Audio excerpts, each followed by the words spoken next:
Hello, my name is Carlos Martinez. I'm a co-editor of Friends of Socialist China.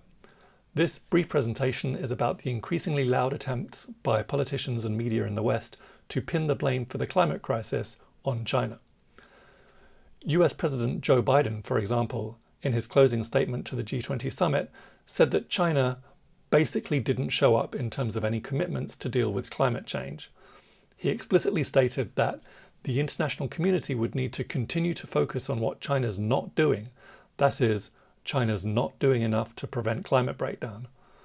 Biden even criticized Xi Jinping and Vladimir Putin for not attending the G20 summit in person, although quite a few people have observed that attending a climate change conference via Zoom produces significantly less emissions than arriving in a private jet and travelling around Glasgow in an 85-car motorcade, which is what Biden did. Now, blaming China is perfectly understandable. It's certainly nothing new. It's simply a part of the new Cold War that the US and its allies have been cultivating with a view to protecting and expanding the US-led imperialist system. As Biden himself has said, China is a strategic competitor and mustn't be allowed to win the 21st century. And pushing responsibility towards China has a further benefit beyond old-fashioned demonization. It means shifting the responsibility away from the advanced capitalist countries which might otherwise be expected to fix a problem largely of their own making. The "it's all China's fault" narrative rests on two key themes. First, that China has for the last few years been the world's largest emitter of greenhouse gases. Second, that China has committed to achieving carbon neutrality by 2060, whereas the US and Britain have said that they'll get there by 2050. I'm going to talk about 5 ways in which blaming China for the climate crisis is patently absurd.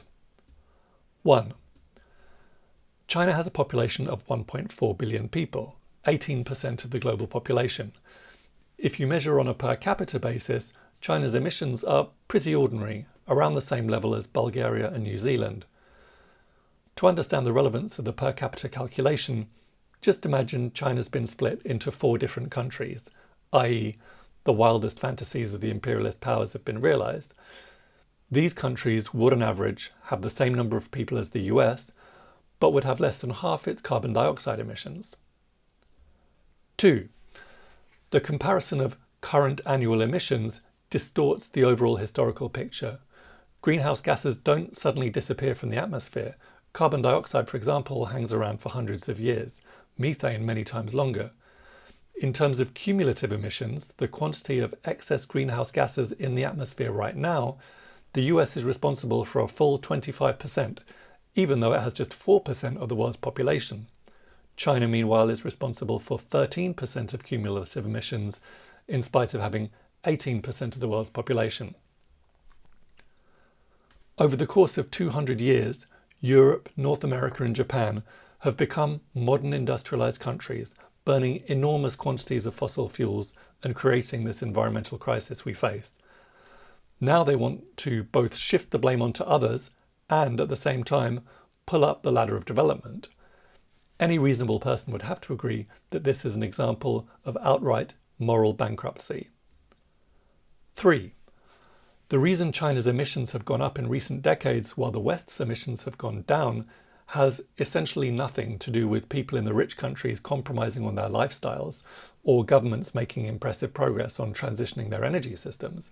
Rather, it's that the advanced capitalist countries have exported their emissions to the developing world. China, being the so-called workshop of the world, means that products consumed in the West are very often manufactured in China. Chinese emissions are primarily caused by industrial and infrastructure development, not by luxury consumption. In fact, average household energy consumption in the US and Canada is 8 times higher than it is in China. 4. China is a developing country.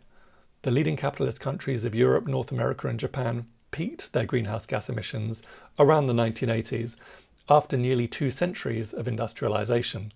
If they succeed in achieving the net zero emissions target by 2050, and by the way, there's absolutely no guarantee that they will, unlike China, these countries don't have a strong record of delivering on their big promises, their journey from peak carbon to net zero will have taken 6 or 7 decades. Before the proclamation of the People's Republic of China in 1949, China's economy was based overwhelmingly on small-scale agriculture. There was very little industry, very little transport infrastructure. Only a tiny fraction of the population had access to modern energy. Since then, China's use of fossil fuels has steadily increased as it's industrialized. If it meets its targets of reaching peak emissions by 2030 and then zero carbon by 2060, both of those will have taken less than half the time that they took in the West. 5. China is already making incredible progress in the battle against climate breakdown. It's the undisputed world leader in renewable energy, with a total installed capacity greater than the US, the EU, Japan, and Britain combined. For the last 2 decades, it has been making a concerted effort to reduce its reliance on coal, which currently makes up 56% of its power mix, down from over 80%. China's forest coverage has increased from 12% in the early 1980s to 23% today. It has established national parks covering 230,000 square kilometres. Meanwhile, it also leads the world in the production and use of electric cars, trains and buses. Around 98% of the world's electric buses are in China, along with 70% of the world's high-speed rail. Even John Kerry, back in December 2019, when he was setting out his vision for the US to become a major player in renewables, wrote in the New York Times that China is becoming an energy superpower, that China has surpassed us for the lead in renewable energy technology. China is doing things we're afraid to do. They offer citizens large subsidies for purchasing electric vehicles from state-owned companies. Of course, the world needs China, as the largest current emitter, to take serious action to reduce emissions, and there's a clear consensus at all levels of Chinese government on tackling climate change, biodiversity and pollution. China is taking the construction of what it calls an ecological civilization very, very seriously. That's evidenced by the 1+N framework that it's established, in which the 1 is a central plan with specific targets and guidelines, and the N is individual plans for different industries and areas. No other major country has such a coherent and comprehensive strategy for getting to carbon neutrality. Increasingly, lots of countries have a destination in mind, but it's China that's designing and building an actual path to that destination. As it stands, the US and its allies seem to be more committed to their new Cold War than they are to a safe future for humanity. This is exemplified by the US import bans on Chinese solar panels, based on the unproven and frankly libelous accusation that this industry makes use of slave labour in Xinjiang. Environmental catastrophe is knocking at the door. We need to get serious. The West must drop its policy of demonizing and threatening China. It must adopt an approach of multilateralism and cooperation. The US, Europe, China and others should be collaborating on research and development for climate change adaptation and mitigation, on renewable energy systems, on artificial intelligence systems for monitoring weather patterns, on providing urgently needed support to the least developing countries, and so on. China has been abundantly clear that it wants a close, collaborative relationship with the other major powers around environmental issues. Those of us in the West should be demanding our governments to stop shirking their responsibilities, to build mutual trust with China, and to do everything possible to keep Earth habitable for humanity. On that note, it's a really good sign that China and the US have issued a joint statement at COP26 around deepening coordination on climate change. Certainly, this is a step in the right direction, and we need to see many more such steps. Thank you.